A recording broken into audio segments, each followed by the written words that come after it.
এই মুহূর্তে আবহাওয়ার গুরুত্বপূর্ণ খবর।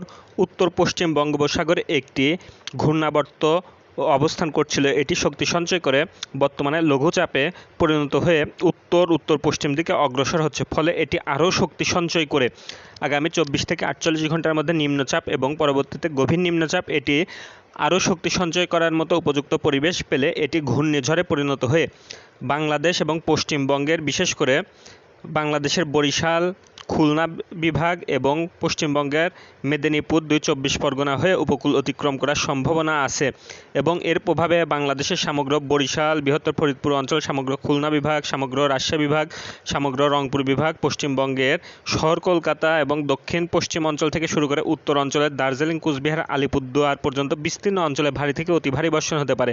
সেই সঙ্গে ঢাকা বিভাগ, ময়মনসিংহ, সিলেট, আসামের শিলচর, মেঘালয়, আসাম, ত্রিপুরা, চট্টগ্রাম অঞ্চলে কিছুটা মাঝারি ধরনের থেকে ভারী বর্ষণ হওয়ার সম্ভাবনা আছে। যেহেতু বঙ্গোপসাগরে একটি লঘুচাপ অবস্থান করছে, ফলে বঙ্গোপসাগর এই স্থানে প্রচণ্ড উত্তাল রয়েছে এবং সঞ্চালনশীল মেঘমালা তৈরি হচ্ছে।